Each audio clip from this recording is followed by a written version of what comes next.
I arrived at my beach house with rental agents and discovered my son-in-law vacationing with his mistress supposedly on a work trip. He sneered. Tell my wife if you want. She's too scared to leave me. I nodded slowly and made one call. Not to my daughter, but to someone who would destroy him. If you're watching this, subscribe and let me know where you're watching from. But let me back up and tell you how I got to that moment. Standing in my own doorway, watching my daughter's world crumble before she even knew it.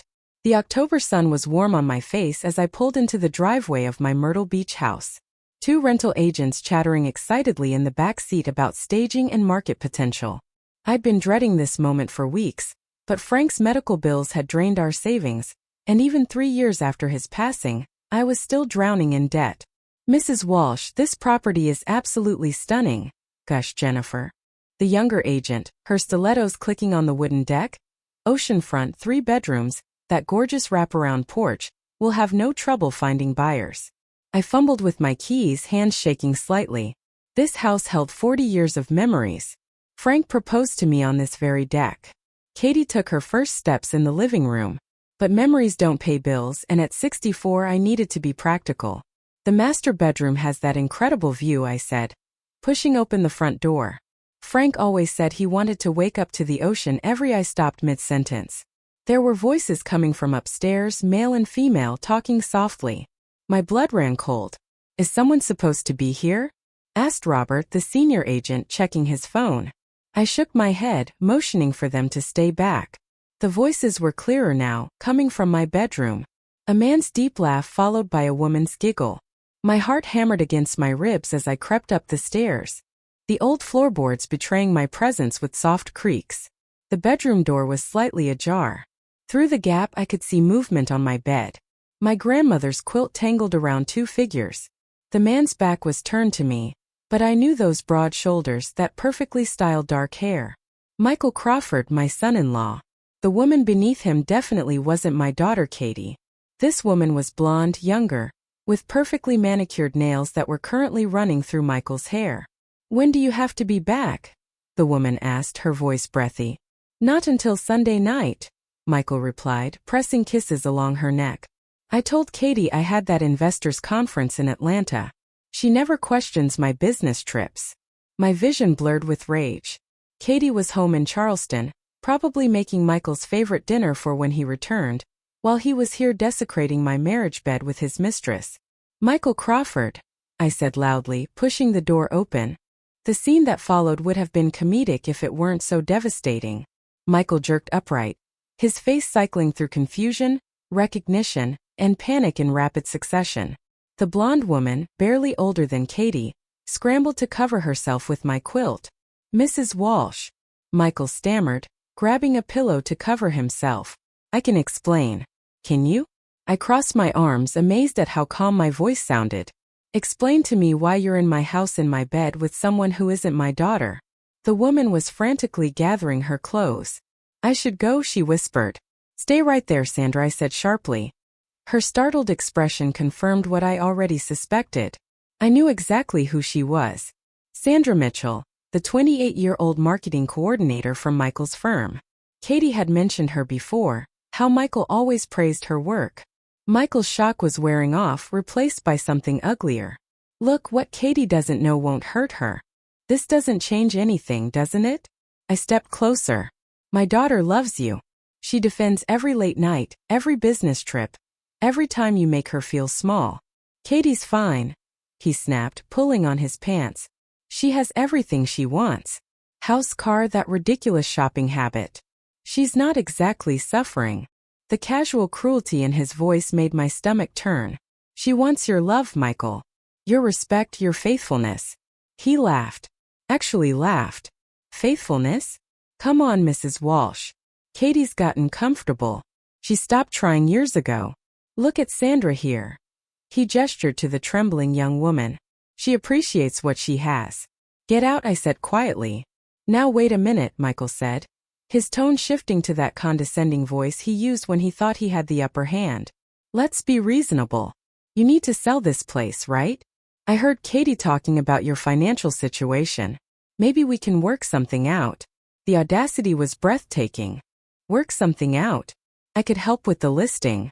Maybe find a buyer through my contacts. For the right price, of course. All you need to do is forget what you saw here. I stared at him for a long moment. This man who had systematically isolated my daughter from her friends, her family, her own sense of worth, who made her believe she was lucky to have him. Or Michael continued, his voice taking on an edge. You can tell Katie what you saw. Go ahead. She's too scared to leave me anyway. She knows she'll never find anyone else willing to put up with her issues. That's when something snapped inside me. Not broke, snapped into place like a puzzle piece finally finding its home. You're right, I said calmly. I should tell Katie. Michael's relief was visible. Good. I knew you'd be reasonable. I pulled out my phone, but instead of calling Katie, I scrolled to a different number. One I hadn't used in over 2 years. Wait, Michael said, unease creeping into his voice. Who are you calling? I smiled as the call connected. Hello, Tony. It's Maggie Walsh. Remember how you said to call if I ever needed anything? I paused, watching Michael's face drain of color. Well, I think it's time we had that conversation about Michael Crawford. Michael's arrogance evaporated like morning mist. Who the hell is Tony? I continued my phone conversation, never breaking eye contact with my son-in-law. Yes, the same Michael Crawford we discussed before. Seems my suspicions were correct. I paused, listening. Wonderful. I'll send you the photos in an hour. Photos? Sandra squeaked from behind the bed. I held up my phone, showing them the pictures I'd snapped while they were too distracted to notice.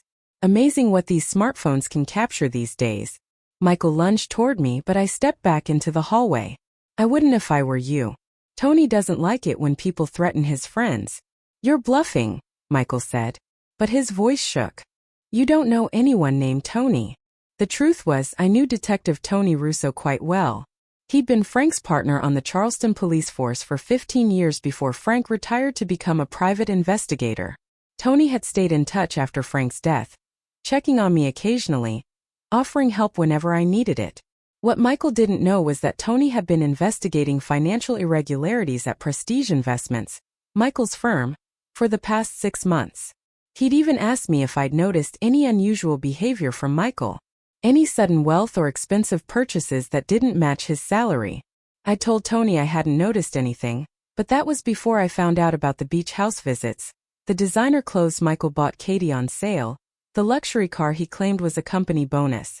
Pack your things, I told them both. You have 10 minutes before I call the police for trespassing. This is ridiculous, Michael blustered.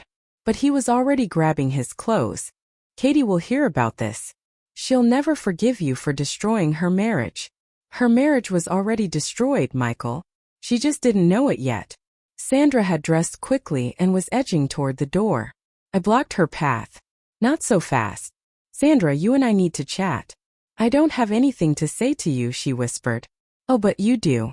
See, I know this isn't your first time here. Mrs. Henderson next door has excellent eyesight and a passion for bird watching. She's been keeping track of all the interesting wildlife she spotted from her deck. Sandra's face went white. You don't understand. Michael said he was separated, that he was just waiting for the paperwork to be finalized. Did he now?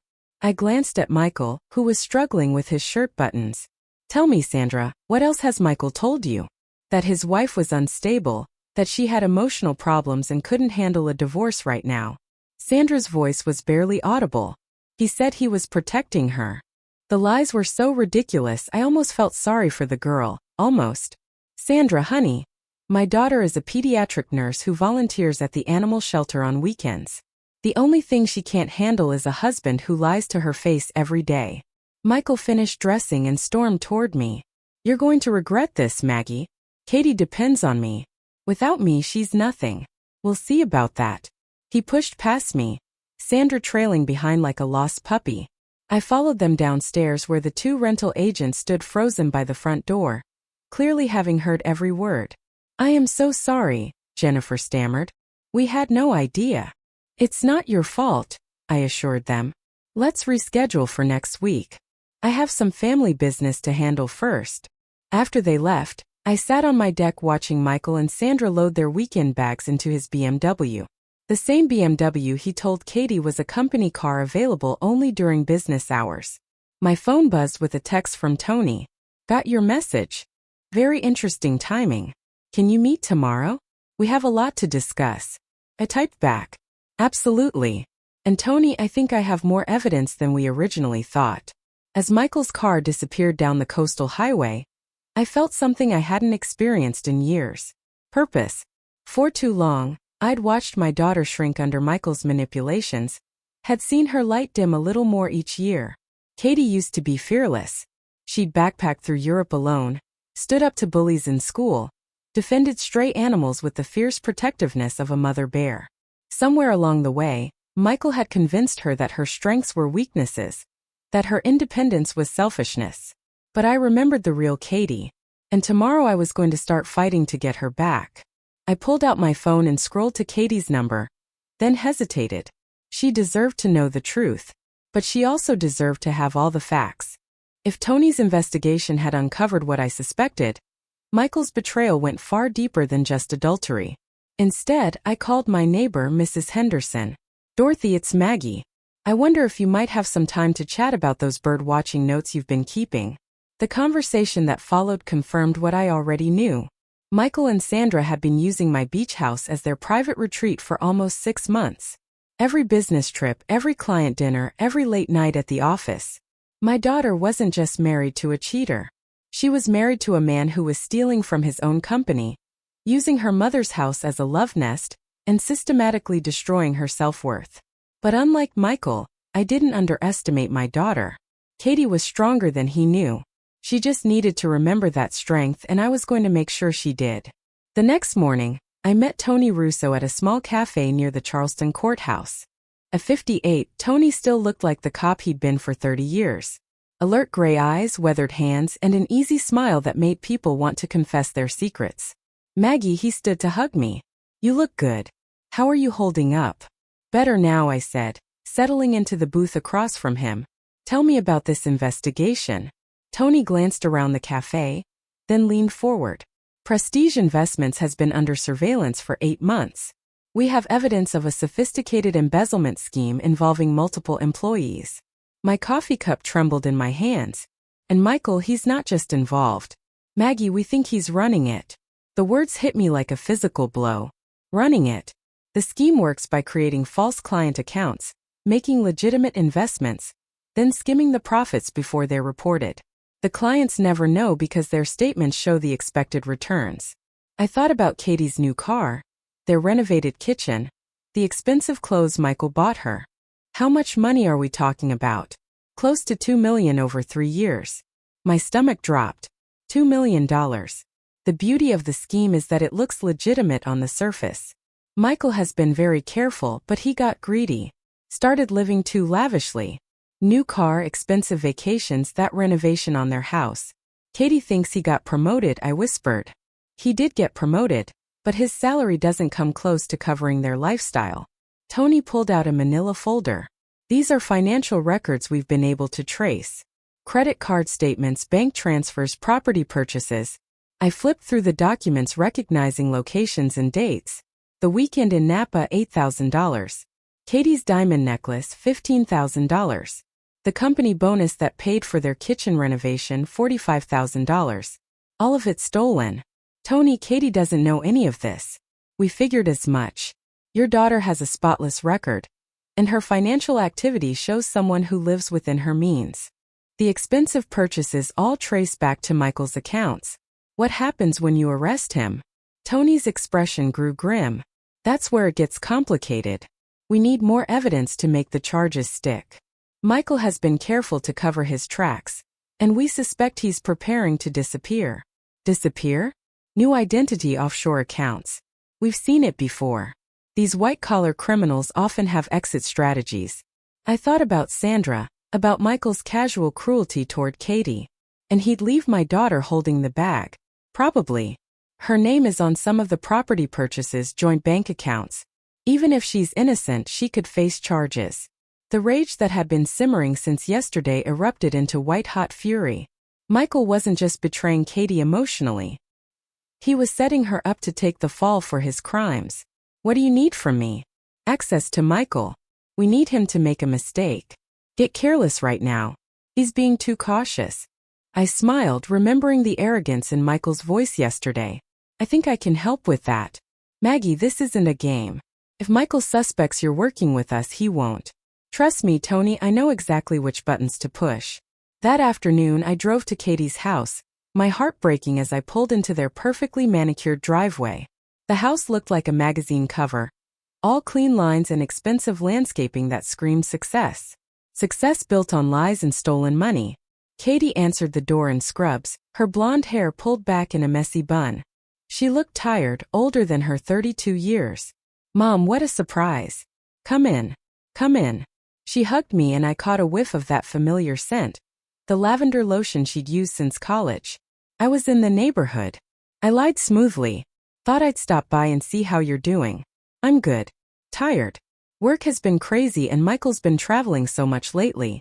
She led me into their living room, gesturing to the new furniture. Do you like the sofa? Michael surprised me with it last week. The sofa probably costs more than Katie made in 2 months.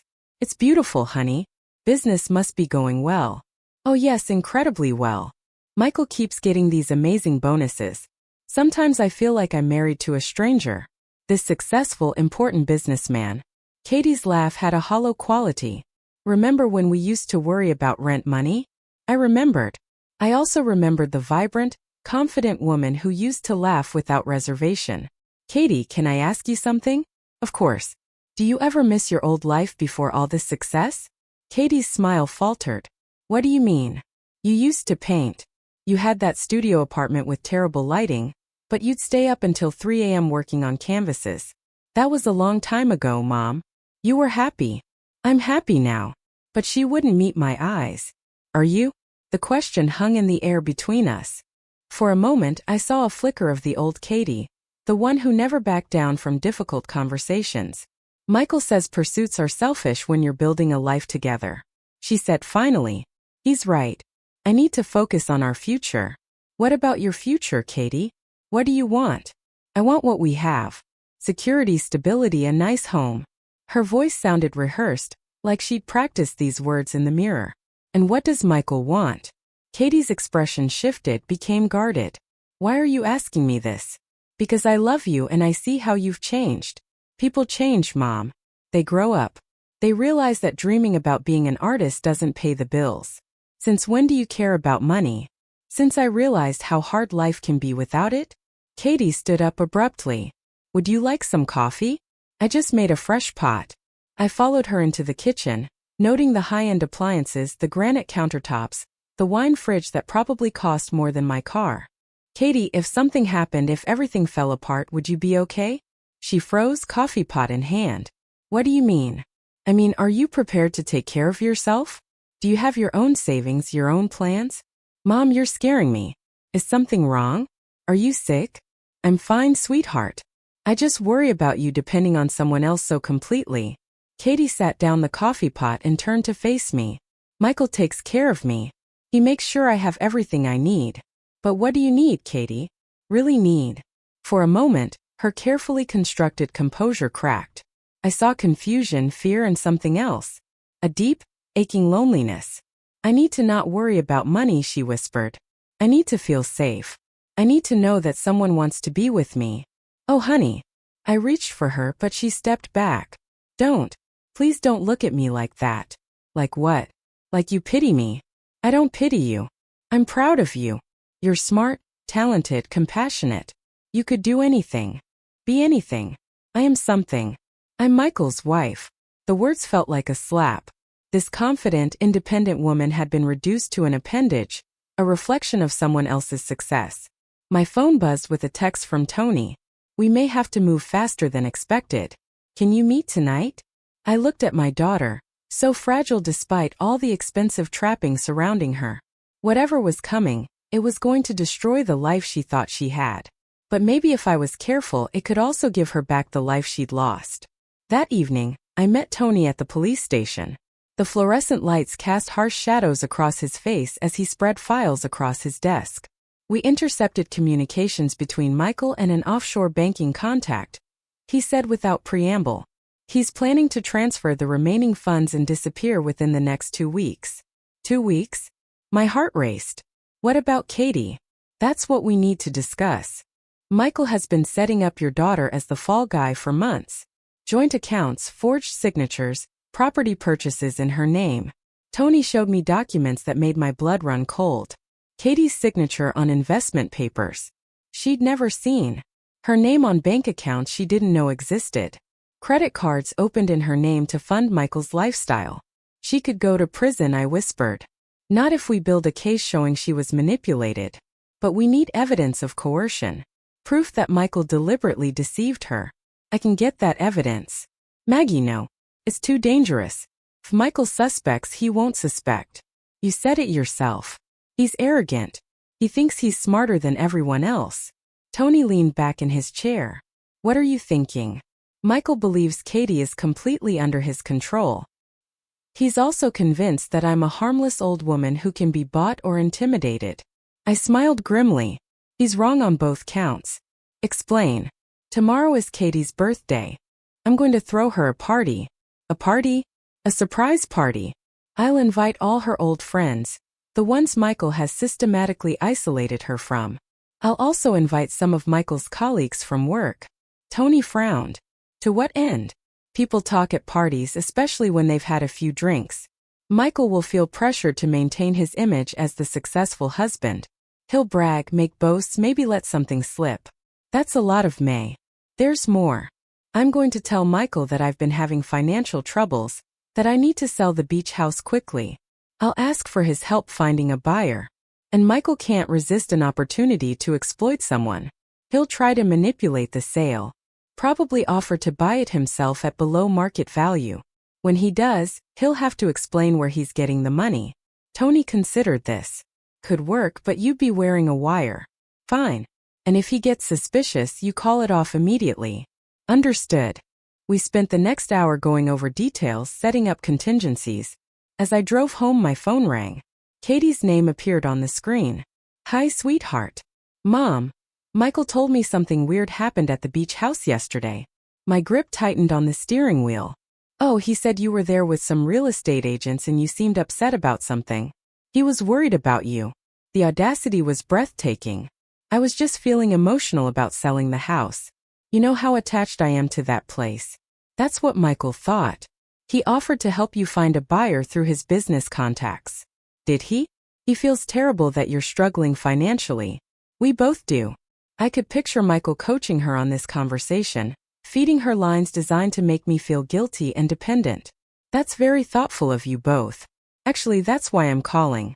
Michael suggested we take you out for dinner tomorrow night to talk about the house sale and just spend time together. Tomorrow is your birthday, Katie. Oh, right. I forgot. The fact that she'd forgotten her own birthday told me everything I needed to know about her mental state. Well, then we should definitely celebrate. Why don't you both come to my house instead? I'll cook. Are you sure? Michael has been so busy lately. I insist. It's been too long since we had a proper family dinner. After we hung up, I sat in my driveway for a long moment. Tomorrow night, I would begin the process of destroying my daughter's marriage and probably her sense of reality. But I would also begin the process of saving her life.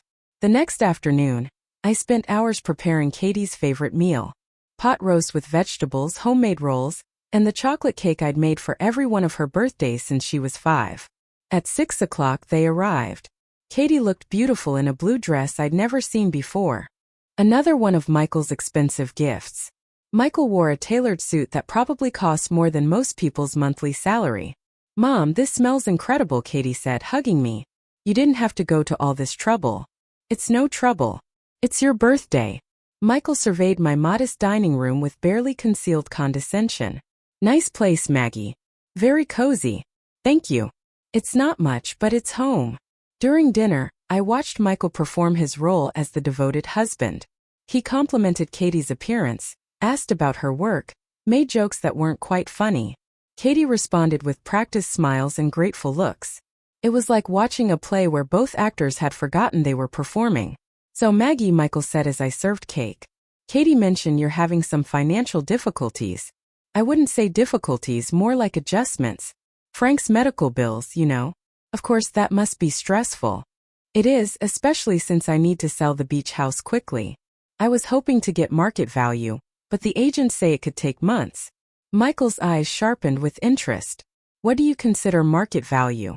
Well, the comparable properties are selling for around $400,000, but I take $350,000 for a quick sale. That's a significant loss. I don't have much choice. The mortgage payments are becoming difficult to manage. Michael exchanged a look with Katie. I might be able to help. I have contacts in real estate investment, people who buy properties quickly for cash. That sounds wonderful. What kind of timeline are we talking about? I could make some calls this week. These investors typically move fast when they see the right opportunity. And what would they consider the right opportunity? Michael leaned forward, his businessman persona fully activated. Properties that can be acquired below market value and flipped quickly. Your beach house would be perfect for that kind of investment. How much below market value? Well, for a cash sale with quick closing, they probably offer around $250,000. Katie looks surprised. Michael, that seems low. Mom, wouldn't that be a huge loss? Sometimes you have to cut your losses, honey. Michael said smoothly. The market is uncertain right now. A bird in the hand, I nodded thoughtfully. You're probably right. $250,000 would solve my immediate problems. I could connect you with the right people, Michael continued. For a small finder fee, of course, maybe 5% of the sale price. There it was. Michael couldn't resist trying to profit from my desperation. That seems very reasonable, I said. When could we move forward? I'll make some calls tomorrow. These investors prefer to move quickly, so you'd need to be prepared to close within a week or two. That fast? Cash buyers don't need mortgage approvals or inspections. They buy properties as is. Katie frowned. Mom, are you sure about this? Or maybe you should get a second opinion. Your mother knows what's best for her situation, Michael said firmly. Sometimes older people need to make practical decisions rather than emotional ones. The condescension in his voice made my jaw clench, but I maintained my grateful smile. You're so helpful, Michael. I don't know what I'd do without you. As they prepared to leave, Michael pulled me aside. Maggie, I want you to know that, Katie, and I consider you family. We'll always be here to help you navigate these kinds of decisions. I appreciate that more than you know. He squeezed my shoulder in a gesture that probably looked affectionate to Katie, but felt like a threat to me. Family takes care of family, he said. Don't forget that. After they left, I called Tony. How did it go? He took the bait. He's going to try to buy my house for $250,000 through fake investors. Then flip it for full market value. Did you get it recorded? I touched the small device hidden in my sweater. Every word. Good. That gives us fraud. But we need more. We need to catch him in the act of transferring the stolen money. Don't worry, I said, looking at the birthday cake Katie had barely touched. I'm just getting started. Tomorrow phase 2 would begin. The next morning I called Michael's office and asked to speak with him privately. Mrs. Walsh, his voice was smooth as silk. How can I help you?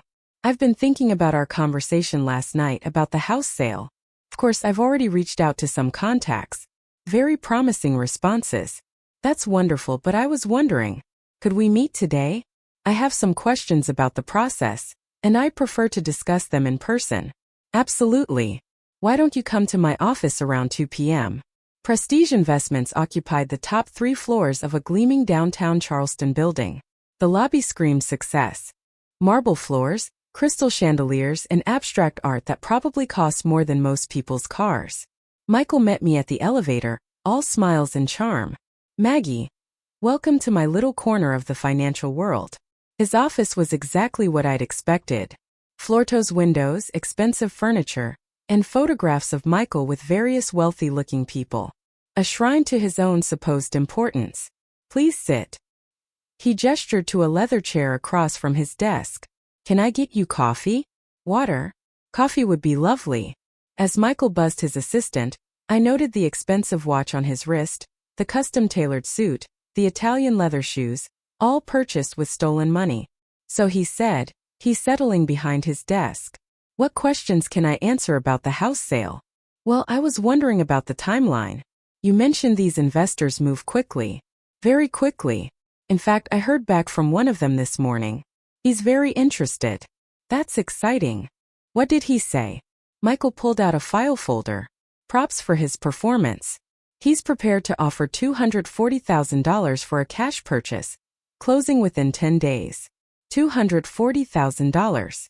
Yesterday you mentioned $250,000. These investors are negotiators, Maggie. They start low and work their way up. But $240,000 is still an excellent offer for a quick sale. I pretended to consider this. And your finder fee, given the quick turnaround and the service I'm providing, I think 8% would be appropriate. So Michael was planning to steal $19,200 from me, while helping his fake investor steal $160,000. The greed was staggering. That seems fair, I said. But I have to ask this investor. He has the cash available immediately. Absolutely. These high net worth individuals keep substantial liquid assets for exactly these kinds of opportunities. High net worth individuals. What kind of business is he in?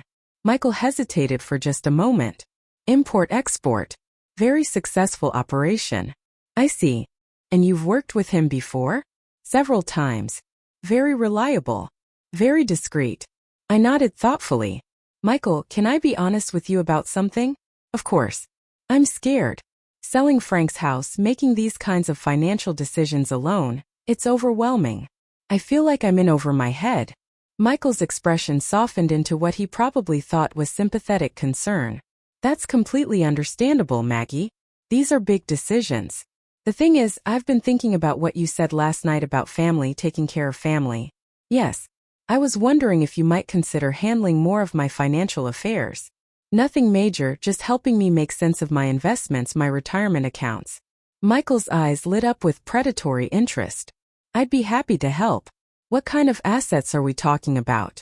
Well, there's Frank's pension, some savings accounts, a small stock portfolio, maybe $300,000 total. That's a substantial amount. Definitely worth managing properly. The problem is it's all scattered across different institutions. I've been thinking I should consolidate everything, make it easier to manage. That's excellent thinking. I could help you move everything into more efficient investment vehicles.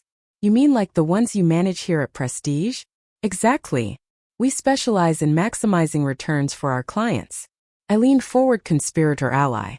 To be honest, Michael, I've been worried about leaving Katie financially secure if something happens to me. With the house sale and the proper investment of my other assets, I could potentially leave her quite a substantial inheritance. How substantial?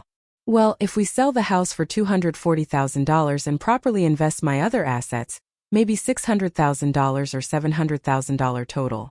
Michael was practically salivating. In his mind, he was already figuring out how to steal from me twice. Once on the house sale and again by embezzling from my investment accounts. That would certainly provide Katie with security, he said carefully. The thing is, I'd want you to be the executive of my estate, someone I trust to make sure Katie is taken care of. I'd be honored. And of course, as executor, you'd receive a fee for your services. What would be appropriate for managing that size estate? Well, executive fees are typically 2 to 3% of the total estate value. So, Michael was now planning to steal money from my inheritance too. The man had no limits. That seems very reasonable. Should we start the paperwork? Absolutely. I can have my assistant draw up some preliminary documents this afternoon. I stood up to leave, then paused as if remembering something. Oh, Michael, there is one other thing. Yes, I've been having some issues with my current financial advisor. He keeps asking uncomfortable questions about my spending patterns, wanting to verify purchases I've made. It's quite intrusive. Michael's demeanor shifted slightly. What kind of questions? Oh, about the home improvements I've made, some of the gifts I've given to family members. He seems to think I'm spending more than my income supports. Some advisors are overly cautious. He even suggested I might need to provide receipts for major purchases to verify their legitimate expenses. Michael went very still. Receipts? Can you imagine? As if I need to justify how I spend my own money. That does seem excessive. I told him I don't keep receipts for family gifts. When I give Katie money for things she needs, it's between family members. None of his business. Absolutely. Family financial arrangements are private matters. I gathered my purse and stood. Well, I should let you get back to work. When can we move forward with the house sale? I'll contact the investor today. We could probably have contracts drawn up by tomorrow. Wonderful. And Michael, thank you for being so helpful. Katie is lucky to have such a caring husband. Katie is my priority. Maggie, everything I do is for her. As I rode the elevator down, I reflected on the layers of Michael's deception. He wasn't just stealing money. He was positioning himself to steal from me, my daughter, and eventually my estate. But what he didn't know was that Detective Tony Russo was listening to every word through the wire I was wearing. And by tomorrow, we'd have enough evidence to put Michael away for a very long time. The only question remaining was how to protect Katie when Michael's world came crashing down. And I was pretty sure I had a plan for that too. That evening, I drove to Katie's house unannounced. I found her in the garden pulling weeds with an intensity that suggested she was working through some serious emotions. Mom. She sat back on her heels, surprised. What are you doing here? I wanted to talk to you away from Michael. Katie's expression became guarded. Why away from Michael? Because I think you and I need to have an honest conversation. One we probably should have had months ago. She pulled off her gardening gloves and stood brushing dirt from her knees. Come inside. I'll make tea. In the kitchen, I watched my daughter move with mechanical precision. Filling the kettle, arranging cups, retrieving sugar and cream. Everything perfect, everything controlled. Katie, when was the last time you painted? Mom, we've been through this. Humor me. When? She paused, teacup halfway to her lips. I don't know. Maybe 2 years ago. What happened to all your supplies, your easel, your paints? They're in the garage. Michael needed the spare room for his home office and you were okay with that? Of course. His work is more important than my hobby. Since when is your art a hobby? Katie set down her cup with more force than necessary. Since I realized that being a dreamy artist doesn't pay the bills or provide security. You make good money as a nurse. I make decent money. Michael makes real money, and that's more important than your happiness. My happiness depends on feeling secure, Mom. On knowing I'm taken care of. I studied my daughter's face, noting the tight lines around her eyes, the way she held her shoulders as if bracing for impact. Katie, do you remember what you used to say about money when you were in college? That was different. I was young and naive. You used to say that money was just a tool. That the goal was to have enough to do what you loved, not to accumulate wealth for its own sake. People change their priorities or people get convinced to change their priorities. Katie's jaw tightened. If you're implying that Michael somehow brainwashed me, I'm saying that the Katie I raised wouldn't sacrifice her dreams for anyone. I didn't sacrifice anything. I made mature choices. Did you? Or did someone make you believe that your dreams were selfish and impractical? We sat in silence for a moment. Outside, I could hear Michael's car pulling into the driveway. Katie, I need to ask you something and I need you to be completely honest with me, okay? Are you happy? Really truly happy? Katie's composure cracked slightly. What kind of question is that? The kind that requires an honest answer. I'm content. I have a good life. That's not what I asked. Michael's key turned in the front door. I asked if you're happy. Happiness is overrated, Katie said quickly. Security matters more. Michael appeared in the kitchen doorway, his smile faltering when he saw me. Maggie, another surprise visit. I was just leaving, I said, standing. Katie and I were catching up. How nice. I hope you weren't discussing anything too serious. Just family things, Katie said, avoiding my eyes. Michael moved to stand behind Katie's chair, his hands resting on her shoulders in what looked like an affectionate gesture, but felt more like a claim of ownership. Family is everything, he said, his grip tightening slightly. Isn't that right, Katie? Of course. I gathered my purse and kissed Katie's cheek. Think about what we discussed, sweetheart. I will. As I drove home, I thought about the way Katie had flinched when Michael touched her shoulders. The relief in her voice when I said I was leaving. My daughter was living in a beautiful prison, and she'd been convinced that the bars were for her protection. Tomorrow those bars would come crashing down. The question was whether Katie would see it as liberation or destruction. My phone rang as I pulled into my driveway. Tony's name appeared on the screen. How did the office meeting go? Perfectly. He's planning to defraud me in at least 3 different ways. And tonight, Katie is more fragile than I thought. When this comes out, she's going to need serious support. We've arranged for a victim advocate to be present during the arrest. Someone specifically trained in financial abuse cases. Good. Tony, there's something else. I think Michael has been psychologically manipulating Katie for years, isolating her, undermining her confidence, making her financially dependent. That fits the profile. These white-collar criminals often use emotional manipulation to control their victims. She's going to blame herself when she finds out about the stolen money. The advocate will help with that. Maggie, are you ready for tomorrow? Tomorrow Michael would bring me contracts for the house sale. He'd try to rush me through the signing, eager to set his final theft in motion. Instead, he'd find himself under arrest for embezzlement, fraud, and conspiracy. I'm ready, I said. The question is whether Katie will ever forgive me for destroying her world. You're not destroying her world.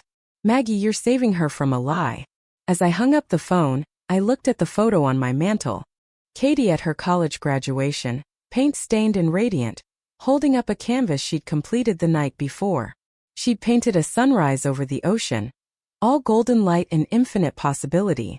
Tomorrow I was going to help my daughter find her way back to that light, even if she hated me for it. The next morning arrived with the kind of crisp October air that made everything feel possible. I dressed carefully in my best navy suit, the one Frank always said made me look distinguished, and positioned the recording device Tony had given me. At exactly 10 a.m., Michael knocked on my door, briefcase in hand, and that practiced smile plastered across his face. Maggie, you look wonderful this morning. Thank you, Michael. Come in. Come in. He settled into my living room like he owned the place, spreading contracts across my coffee table with theatrical efficiency. I have excellent news, he announced. My investor friend was so impressed with the property photos that he's prepared to move forward immediately.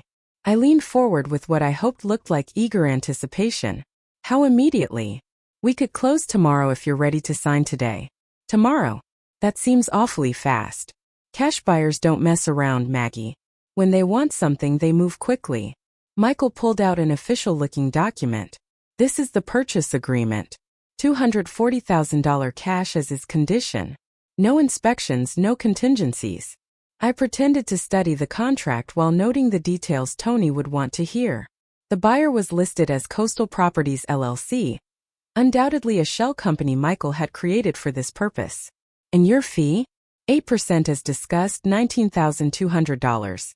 I picked up my pen then hesitated. Michael, I have to ask this buyer. He's legitimate. I'm not going to have any legal problems. Absolutely legitimate. I've done business with him many times. And the money? It's legal money. Michael's smile tightened almost imperceptibly. Maggie, what kind of question is that? I'm sorry. It's just that Frank always warned me about deals that seem too good to be true. This isn't too good to be true. It's a fair market transaction. I nodded and signed the first page, then paused at the second. What's this about a cashier's check being held in escrow? Standard procedure. The money gets deposited with a neutral third party until closing. And who is this third party? Prestige Investments has an escrow account for exactly these kinds of transactions. Of course they did. Michael was planning to route the stolen money through his own company's accounts to make it look legitimate. That's convenient, I said, signing the second page. We aim to make things easy for our clients. As I reached for the final page, my doorbell rang. Michael frowned. Are you expecting someone? I don't think so. I went to the window and felt my heart skip. Tony Russo was standing on my porch along with two other men in suits. Oh my, that's Detective Russo, Frank's old partner. Michael went rigid. Detective? He stops by occasionally to check on me. Frank asked him to keep an eye out. I opened the door with a bright smile. Tony, what a lovely surprise. Good morning, Maggie. I hope I'm not interrupting anything important. Not at all. Come in. Come in. Michael Crawford is here, Katie's husband. We're just finishing up some paperwork. Tony stepped into the living room, his eyes taking in the contracts spread across the coffee table. Mr. Crawford, we meet at last. Michael had gone pale. Have we met? Not formally, but I've heard a lot about you. Really? From whom? Tony smiled, but it wasn't friendly. Multiple sources, actually. Mr. Crawford, I'm going to need you to step outside with me. I'm sorry. You're under arrest for embezzlement, fraud, and conspiracy to commit grand theft. The color drained completely from Michael's face. This is ridiculous. You have no idea what you're talking about. We have recorded conversations, financial records, and testimony from multiple witnesses. Tony nodded to his colleagues who moved to flank Michael.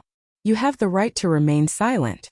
As Tony read Michael his rights, I watched my son-in-law's carefully constructed world crumble. The arrogance melted away, replaced by panic and desperate calculation. This is a mistake, Michael kept repeating. I haven't done anything wrong. Tell it to the judge, Tony said, cuffing him. Mrs. Walsh will need you to come to the station later to give a formal statement. Of course, as they led Michael away, he turned back to me with a look of pure hatred. You have no idea what you've done. Katie will never forgive you for this. We'll see about that, I said calmly. After they left, I sat in my quiet living room staring at the unsigned contracts. In a few hours, Katie would learn that her husband was a criminal and that her mother had been instrumental in his arrest. I picked up my phone and dialed her number. Katie answered on the second ring. Mom, is everything okay? Sweetheart, I need you to come over right away. What's wrong? You sound strange. I'll explain when you get here. Can you leave work? Yes, I suppose. Mom, you're scaring me. I know. Just come, please. 20 minutes later, Katie rushed through my front door, still wearing her scrubs from the hospital. What's the emergency? Are you hurt? Sick? Sit down, Katie. Oh God, you are sick. What is it? Cancer? Your heart? I'm fine physically, but we need to talk about Michael. Katie's expression shifted from worry to defensiveness. What about Michael? He was arrested this morning. The words hung in the air like smoke. Katie stared at me as if I'd spoken in a foreign language. Arrested for what? Embezzlement. He's been stealing from his company for years. That's impossible. Katie's voice was barely a whisper. Michael would never. He's successful. He earns good money. The money he's been spending. The lifestyle you've been living. It was all stolen, Katie. No. She stood up abruptly, pacing to the window. No, that can't be right. There's been a mistake. I pulled out the documents Tony had shown me. Bank records, financial statements, evidence of Michael's crimes. It's all here, sweetheart. $2 million stolen over 3 years. Katie's knees buckled. I caught her arm and guided her back to the chair. $2 million. Her voice cracked. But that means the house, the car, my jewelry, all purchased with stolen money. Oh God. Katie buried her face in her hands. I'm going to prison. No, you're not. The police know you were an unwitting victim. Victim? Katie's head snapped up. I'm his wife. I live in that house. I drive that car. I wear the jewelry he bought me. How can I be a victim? Because you didn't know where the money came from. But I should have known. I should have asked questions, demanded explanations. I knelt beside her chair. Katie, Michael is a master manipulator. He spent years convincing you that you were lucky to have him, that you couldn't survive without him. Maybe I am lucky. Maybe I can't survive without him. The defeated tone in her voice broke my heart. Sweetheart, you're one of the strongest people I know. You just forgot that about yourself. Strong people don't get fooled for years. Strong people don't live off stolen money without realizing it. Smart people get fooled by experts, Katie. And Michael is an expert. We sat in silence while Katie processed the magnitude of what had happened. Finally, she looked up at me with red-rimmed eyes. How did you know? How did you find out? That was the question I'd been dreading. I caught him with another woman. What? At the beach house yesterday morning. He was there with his secretary, Sandra. Katie's remaining composure shattered completely. She doubled over as if she'd been punched, sobbing with the kind of raw pain that comes from the deepest betrayal. How long? She gasped between sobs. I don't know. Several months at least. So, while I was making his favorite dinners and ironing his shirts and believing every lie he told me about working late, he was sleeping with someone else. Yes. In your house. In your bed. Yes. Katie's sobs turned to rage. That bastard. That lying, stealing, cheating bastard. There's more, Katie. She looked up, her face streaked with tears. More?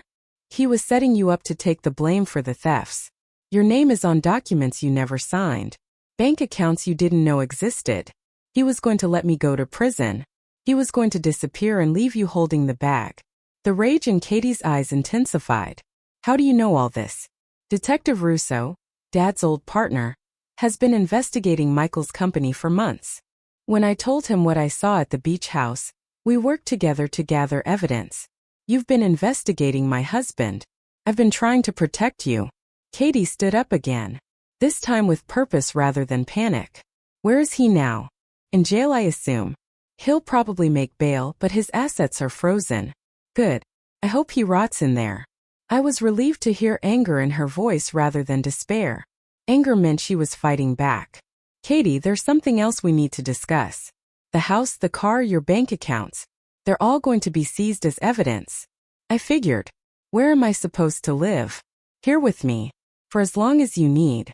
Katie laughed, but it wasn't a happy sound. So I'm back where I started. 32 years old and moving in with my mother. You're starting over, sweetheart. There's a difference, is there? Because right now it feels like my entire adult life has been a lie. Not all of it.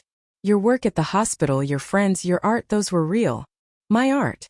Katie wiped her eyes. Michael convinced me it was a waste of time. Michael convinced you of a lot of things that weren't true.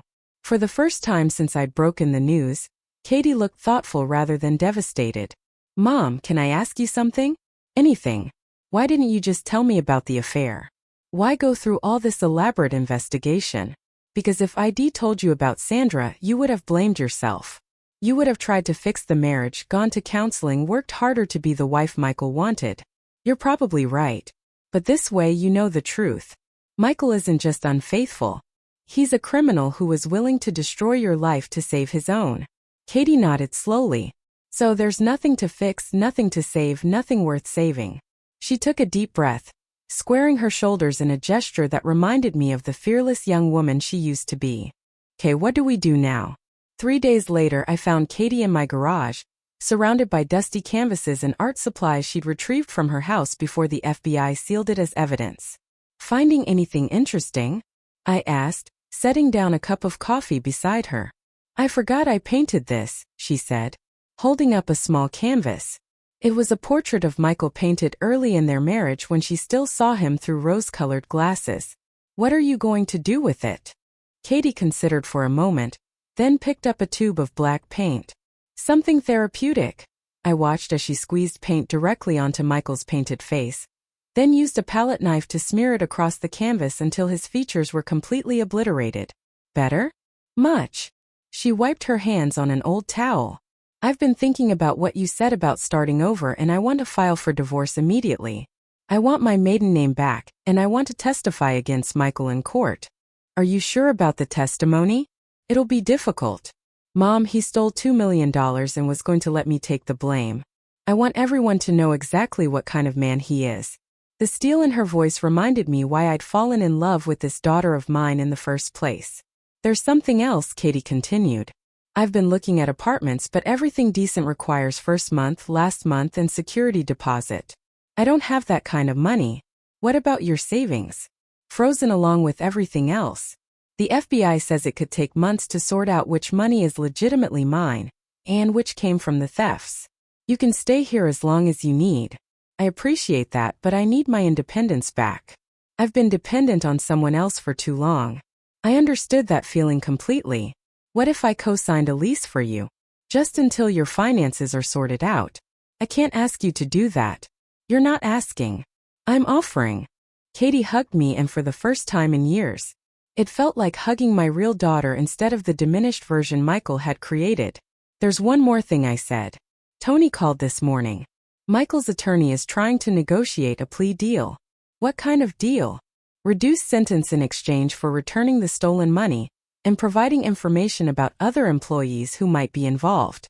And the prosecutor wants to know if you'd be willing to make a victim impact statement. Katie's jaw tightened. What would I say? The truth about how his crimes affected you. What it's like to discover your entire life was built on lies. Would it help put him away for longer? Probably. Then yes. Absolutely yes. That afternoon, we drove to downtown Charleston to meet with the prosecutor. Katie had dressed carefully in a simple blue suit that made her look professional and credible. Assistant District Attorney Sarah Morgan was a sharp-eyed woman in her 40s who radiated competence. Mrs. Crawford, thank you for coming in. I know this is difficult. It's Miss Thompson now. Katie corrected. I filed to have my maiden name restored. Of course, Ms. Thompson. Can you walk me through your husband's behavior over the past few years? Specifically, any attempts to control your finances or limit your independence. Katie took a deep breath and began to speak. She told Sarah about the gradual isolation from friends, the way Michael had convinced her to quit activities she enjoyed, his insistence on managing all their financial affairs. He told me I was bad with money, Katie said, that I was too trusting, too naive to handle important decisions. Did you believe him? Eventually, yes. He was so confident, so successful. I started to think he was right about me. What about your career? Did he support your work as a nurse? He tolerated it. But he often made comments about how I should focus on our home, instead of other people's problems. As Katie spoke, I watched her posture change. She sat straighter. Her voice grew stronger. And the defeated woman who'd sat in my living room 3 days ago was replaced by someone who was fighting back. Miss Thompson, Sarah said finally, if you're willing to testify at trial, your testimony could be crucial in securing a conviction. I'm willing. It won't be easy. The defense will try to portray you as someone who knew about the thefts and chose to ignore them. Let them try. I have nothing to hide. After we left the prosecutor's office, Katie and I walked along the Charleston waterfront. The late afternoon sun painted everything golden, and for the first time in weeks I felt hopeful. Mom, can I ask you something? Of course. How did you know I was strong enough to handle all this? I stopped walking and turned to face her. Because you're my daughter, and because I remember who you were before Michael convinced you to be someone smaller. I don't feel strong. I feel angry and humiliated and scared. Anger can be strength if you channel it properly, and being scared just means you're smart enough to understand the stakes. Katie nodded, looking out over the harbor where sailboats bobbed in the gentle waves. I want to start painting again, she said suddenly. That's wonderful. Real painting, not just therapy sessions in the garage. I want to take classes, maybe even try to sell some work. What would you paint? Katie smiled. The first genuine smile I'd seen from her in years. Freedom. I want to paint what freedom looks like. The trial began on a crisp Monday morning in November. I sat in the front row of the courtroom, watching Katie take the witness stand with quiet dignity. She'd chosen to wear a simple gray dress that made her look both vulnerable and strong. Michael sat at the defense table, looking nothing like the confident businessman who tried to swindle me out of my house. 3 weeks in jail had stripped away his polish, revealing the small, desperate man underneath. State your name for the record, the prosecutor requested. Catherine Thompson. Ms. Thompson, you were married to the defendant for 7 years. Yes. During that time, were you aware that your husband was embezzling funds from his employer? No. I had no knowledge of any illegal activity. The defense attorney, a sharp-dressed man who specialized in white-collar crime, stood for cross-examination. I held my breath, knowing this was when things would get ugly. Miss Thompson, isn't it true that you enjoyed an expensive lifestyle far beyond what your combined salaries could support? I believed my husband was successful at his job, but you never questioned the source of money for luxury vacations. Expensive jewelry, a $60,000 kitchen renovation. Katie's voice remained steady. My husband told me these purchases came from bonuses and company profits. I trusted him. You trusted him so completely that you never looked at bank statements, never asked to see tax returns, never questioned why he insisted on handling all financial matters. My husband convinced me that I was bad with money, that financial planning was too complicated for me to understand. So, you chose willful ignorance over responsibility? Katie's composure cracked slightly, and I saw a flash of the old fire in her eyes. I chose to trust my husband. That's not the same thing as willful ignorance. But surely a reasonable person would have objection. The prosecutor interrupted. Argumentative sustained. The defense attorney tried several more angles, but Katie held firm. Yes, she'd enjoyed the lifestyle Michael provided. No, she hadn't questioned his explanations, but most importantly, she'd had no knowledge of the criminal activity funding their life. When Katie stepped down from the witness stand, I wanted to applaud. She'd been everything I knew she could be. Honest, strong, and unashamed of having trusted someone she loved. But the real drama came when Michael's business partner, James Morrison, took the stand. Mr. Morrison, the prosecutor began, How long have you known the defendant? 12 years. We started at Prestige Investments around the same time. Were you aware of Mr. Crawford's embezzlement activities? James shifted uncomfortably. I suspected something was wrong about 2 years ago. What made you suspicious? Michael's lifestyle didn't match his salary.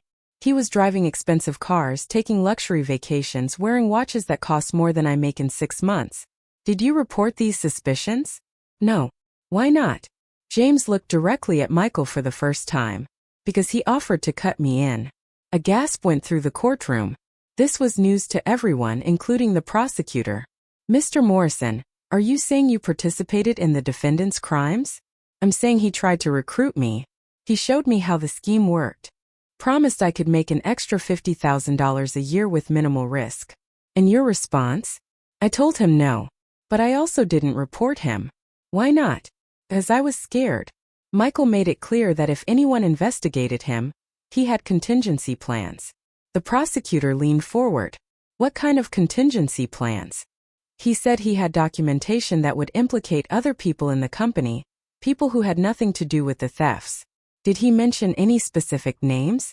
James hesitated, then looked at Katie in the gallery. He said his wife's name was on enough documents to send her to prison for 20 years. The courtroom erupted. Michael's attorney objected frantically, but the damage was done. Everyone now understood that Michael hadn't just stolen money. He deliberately framed his wife as insurance against getting caught. During a recess, Katie found me in the hallway, tears streaming down her face. Did you hear that? He was planning to blame me from the beginning. It wasn't just about leaving me when he got caught. He was actively setting me up. I heard. How could I have been so blind? How could I have married someone so evil? Katie, listen to me. Michael is a sociopath. He's probably fooled dozens of people over the years. The fact that you trusted him says something about your capacity for love, not your judgment. I don't think I'll ever be able to trust anyone again. You don't have to decide that today. Right now, just focus on getting through this trial. But I could see the damage Michael had done went deeper than financial fraud. He'd stolen Katie's ability to trust herself, her confidence in her own judgment. That night, as we sat in my living room reviewing the day's testimony, Katie made an announcement that surprised me. I've decided to write a book. A book about financial abuse in marriages. About how smart, capable women can be systematically manipulated and controlled. That's a wonderful idea. I want other women to recognize the warning signs I missed. I want them to know they're not alone and they're not stupid. Looking at my daughter, really looking at her, I realized that Michael's greatest crime wasn't stealing money. It was convincing a brilliant, talented, compassionate woman that she was weak and worthless. But he'd failed. Katie was still brilliant, still talented, still compassionate. And now she was angry enough to fight back. The predator had awakened the warrior, and I couldn't wait to see what she did next. The jury deliberated for only 6 hours before returning with their verdict. Guilty on all counts. Michael Crawford was sentenced to 12 years in federal prison and ordered to pay $2.3 million in restitution. As the bailiff led him away in handcuffs, Michael looked back at Katie one last time. But instead of the broken woman he tried to create, he saw someone who was staring back at him with cold, satisfied justice. How does it feel? I asked Katie as we left the courthouse. Like I can breathe again for the first time in years. 6 months later, I stood in the back of a small art gallery in downtown Charleston, watching my daughter hold court at her first solo exhibition.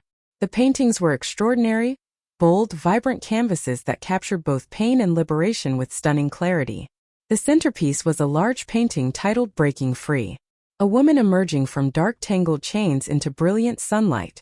It had sold within minutes of the opening. "Mom, come meet someone," Katie called, approaching with a distinguished-looking man in his 50s. "This is Dr. Marcus Webb. He's been following my story and wants to discuss something with me."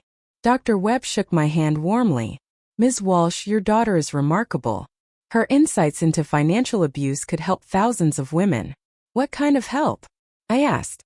"I run a nonprofit that provides legal and financial counseling to abuse victims. Katie has agreed to join our board and help develop educational programs." I looked at my daughter, radiant in a way I hadn't seen since her college days. "That sounds perfect. Doesn't it? Katie smiled. I finally found my purpose. After the opening, Katie and I walked along the waterfront where we'd talked about freedom months earlier. I have something to tell you, Katie said. I got a call from a publisher today. They want me to write that book I mentioned. That's wonderful news. It's more than wonderful. It's validation that my experience matters, that my voice has value. We stopped at the same bench where Frank had proposed to me 40 years earlier. The water sparkled in the moonlight and everything felt full of possibility. Katie, I need to ask you something. Do you forgive me for the way I handled everything? For investigating Michael? For not telling you about the affair immediately? Katie took my hand. Mom, you saved my life. If you hadn't done what you did, I'd probably be in prison right now while Michael lived it up in some non-extradition country. I was so afraid you'd hate me for destroying your marriage. You didn't destroy my marriage. Michael did that the day he decided to betray everything we promised each other. And now I'm free. Free to be who I really am, not who someone else wants me to be. As we sat there in comfortable silence, I thought about the last year. I'd started it as a widow struggling with debt, watching my daughter disappear into someone else's idea of who she should be. I was ending it with my house paid off. The FBI had recovered my $240,000 from Michael's accounts, my daughter restored to her true self, and a criminal in prison where he belonged. But the real victory wasn't the money, or even the justice. It was watching Katie paint again, laugh again, dream again. It was seeing her remember that she was strong enough to face anything life threw at her. You know what the best part is? Katie said suddenly. What? Michael thought he was so smart, so superior. He thought he could manipulate everyone around him forever. And instead, he was outsmarted by two women he considered weak and insignificant. I laughed. I wonder if he's figured that out yet. Oh, I'm sure he has. 12 years in prison gives a person a lot of time to think about their mistakes. As we walked back toward the car, Katie stopped suddenly. Mom, I just realized something. What? I'm happy. Actually, genuinely happy. I've forgotten what that felt like. Good. You deserve happiness, sweetheart. So do you. When was the last time you went on a date? I laughed. Katie Thompson. Are you trying to set up your 64-year-old mother? Maybe. There's this doctor at the hospital, a widower about your age. Very nice. Loves art. Has a great sense of humor. We'll see. That's not a no. That's not a no. As we drove home, I reflected on the journey that had brought us here. Sometimes protecting the people you love means making difficult choices. Sometimes it means letting them hate you temporarily so they can love themselves permanently. Michael Crawford had tried to steal more than money. He tried to steal my daughter's identity, her confidence, her future. But he'd underestimated the strength that runs in Thompson women. We bend, but we don't break. And when we fight back, we fight to win. Thanks for listening. Don't forget to subscribe and feel free to share your story in the comments. Your voice matters. Music.